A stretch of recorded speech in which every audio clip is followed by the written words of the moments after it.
A young girl with caramel-colored hair and green eyes sits in her front lawn, a warm summer sun beating down her pale skin, covered in bruises. I think the sweet young girl was being violently hit by her peers just hours before. Alice was her name. She was a kind and intelligent girl, but didn't seem to have many friends, so she often spent time alone creating her own friends. Imaginary friends, if you will. She had so many of these friends. In fact, she had to name them all numbers to keep track. Out of them all, there was one that stood out in particular. Her name was Zero. She was the very first of Alice's imaginary friends, created to protect Alice from all of her bullies. When they would tease or physically beat her, Zero was there to take care of them. They were best friends and spent every day together, telling her stories, jokes, and even make fun of Alice's neighbor, who was in charge of watching her when her parents had to go out on business. Life wasn't so lonely for Alice until that day. As Alice sat on the soft grass looking down to the street, she felt a strange sensation and urge. Something in the back of her mind was telling her to go to the other side of the road. When the idea finally consumed her, she skipped down to the small neighborhood street. Her bare feet hit the hot concrete, carefully watching each step as she crossed. She looked up, saw something come towards her, a large white truck, eyes wide with horror. She stood there in shock, bracing for impact. A loud screech of rubber against concrete. The vehicle spun past her, tumbling down the large hill opposite of her home. She heard the crunching of metal and a woman's scream as it kept rolling until it hit a large tree at the base. Only a moment later, the dismantled vehicle burst into flames, smoke climbing the side of the tree. Alice's pale eyes stared down the tragedy as the driver's door opened and then someone fell out, desperately crawling and grabbing at the forest floor. Alice's father glared up at the hill at his loving daughter, covered in its own crimson blood and bright red flames. He screamed but couldn't move. His leg caught between the wheel and the metal, pain flowing through his body before his screams were silenced and he stopped moving. As the red flames consumed the scene, she saw something in the passenger seat, her loving mother, burning to death in the flames. Alice fell to her knees, warm tears flowing down her cheek, her nose dripping from her down to her chin. "Mommy! Daddy!" she screamed, witnessing everything in horrific detail. Grief and sorrow filled her entire body, replaying the scene over and over in her head. Red flames and crimson blood was the last she saw of her parents on the warm summer day. After her parents' accident, her neighbor, Mr. Rogers, took her in out of guilt. She hated him. He was a dirty, fat man who was drunk almost every minute of every day. But she hated him even more for not watching her that day. Because of him, she killed her parents. But there was no one else, no family, no friends. She was left alone, misery being her only company. Many years later, the light brunette sits in her history class, doodling a little cartoon people in her sketchbook. As she went on to drawing someone's hair, something violently snapped her out of concentration. A wrinkled hand over a quiz with a large zero on it covered her work. "Alice, I suggest you actually pay attention in my classroom. You do not need another zero," said Alice's wrinkly old history teacher. Alice suddenly felt her head pound. Something about what she just said bothered her, but she didn't know what it was. Yes, Mrs. Crisp," Alice said, making no eye contact.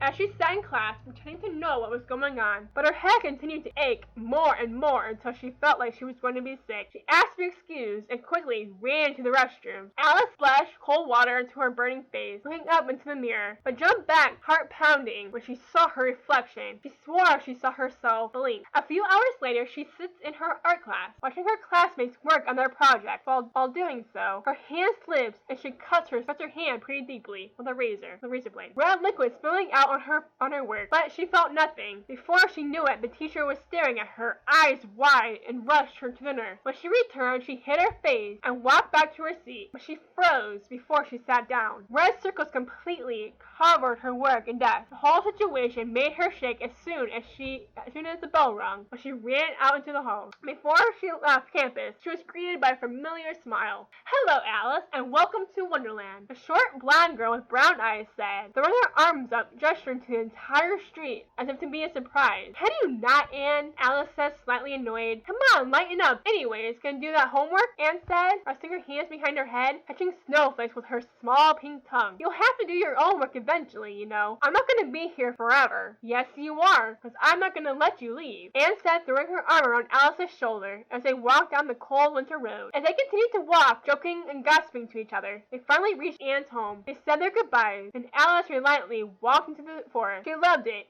It was so peaceful, the yellow sun hitting the untouched white terrain, and the thin shadows of the leafless trees. The only thing that bothered her was that meant she was going to go back to the horrid place some would call a home. She opened the creaking door, and slowly, silently entered the cold house. She held her breath, walking through the living room. "There you are, you little bitch," yelled a gruff man as he grabbed her arm. Alice squeaked as he yanked her back, looking straight into her eyes with disgust. Alice's face turned bright red as a knot filled her throat. "What's this, huh?" he said, pulling her into the kitchen, pointing at the counter covered in beer cans and microwave meal cases. "Shit, I forgot to clean this morning," she thought to herself. "Sorry, I just had to go to school." She was silenced by the solid fist of Mr. Rogers across her face. "I don't need your stupid excuses. Don't let it happen ever again, or you'll regret it, I swear," he said, throwing her to the tile floor, walking back into the living room, thumping his large round body into the dusty couch. Alice quickly stood up, throwing away garbage and cleaning the counters in silent panic. This wasn't uncommon. Whenever she did anything wrong, there was the angry drunk man to beat her. So she did as she was told and hid in her room. She held back the emotions boiling inside, sadness, confusion, and rage. Afterwards, she quickly walked up the steps to her small bedroom. It was a dark room, the walls covered with her favorite drawings, a small bed in the center, and a dresser in the corner. This was her only escape, the only place she could be free. No one came in, only her, no one else. Next day, she walked through the snow-filled woods and emerged onto the road on the other end, walking down the sidewalk. She did not cross the road today. She just quickly walked, her favorite black hoodie covering her large black and blue gash on her face. She couldn't tell anyone. Who knows what Mr. Rogers would do? "Alice, hey, wait up," said a familiar voice from behind. "Hey, Anne." Alice responded with a monotone voice, back still facing her. Anne caught up, grabbing Alice's shoulder as she caught her breath. Alice turned her head, looking out into the forest as Alice walked beside her. "What's with the hood? Selling some drugs?" Anne giggled to herself. "No, just, cold," she said blandly. Anne smirked and ripped off the hood. Her eyes widened. "Oh my God, what happened? Are you okay?" Anne said, closely inspecting the black eye. Yeah, I'm fine. I just slipped and hit it on the countertop," she said, softly giggling nervously. Anne looked at her face sternly. She knew Alice was lying. Something was up. If you say so. Just if you need somebody. Just know I'm always there for you," she said, throwing her arm over her shoulder in confidence. Alice nodded as the two girls walked towards the school. Her day continued. People stared at her eye as she walked by. A few people asking about it, and she gave them all the same answer. It was an accident. This was uncommon for her. Usually people ignored her, not giving her even a glance, but she didn't like all the attention she was getting. But she wore her hood for most of the day. After school, she quickly walked out of the building, not waiting for her only friend. She walked all across the campus, tripping on the step of the short stairs. When she saw two figures walk towards her, she looked at the ground, watching the concrete move under her feet. As she walked, a foot blocked her step, tripping Alice onto the hard concrete floor. Her hand and elbow stopped her fall mostly, but sent her notebooks and sketchbook flying in front of her. Red-faced with embarrassment, she squirmed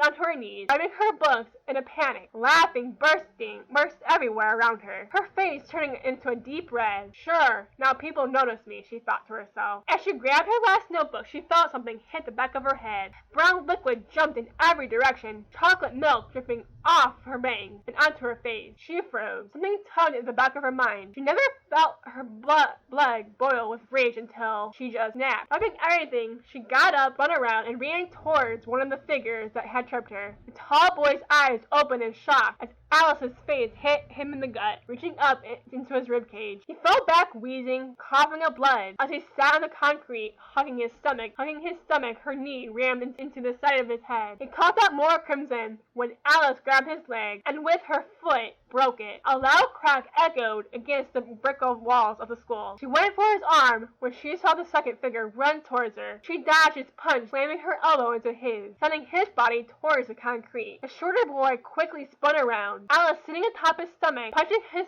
damaged face over and over and over until you could see blood pouring from his nose and mouth. He struggled to stop her, but was too weak. He had no choice but just to take each and every blow. "Alice, stop!" she heard someone yell, running towards the scene. She looked up, hand position for another punch, but stopped when she saw her horrified look on everyone's face, including Anne. She snapped out of, whatever terrible phase she had entered and looked down at her body, her bloody knuckles, and mangled face of the boy. What did I do? This isn't me. I didn't do this. At least, I didn't mean to, she thought, tears filling her eyes. She quickly stood, backing away from the two mangled victims, and ran off school grounds toward the forest. She ran into her bathroom, rummaging through the cabinet, searching for the medicine to clean the wound she had caused herself. She poured the alcohol onto the cuts and used to wash off the blood. She watched a small white bubbles foam inside each cut of on her hand and her elbow. Once she bandaged her wound, she rested her hands on the counter, staring at herself in the bathroom mirror. What did I just do? Did I snap? Had I done this before? She whispered to herself, questions swimming around in her head. Oh no, of course not. I just had to protect you, her mouth answered, using her own voice. Alice jumped back, eyes widened, face pale. Her reflection just spoke to her. What? Who are you? She asked, shaking. After a long pause, the raspy voice finally spoke once more. I am your best friend. Don't you remember? At her lips, tears ran down her warm cheek. Her head began to pound as she fell to the ground, grasping her head, screaming. The voice was inside her head. I'm your best friend. Your only friend.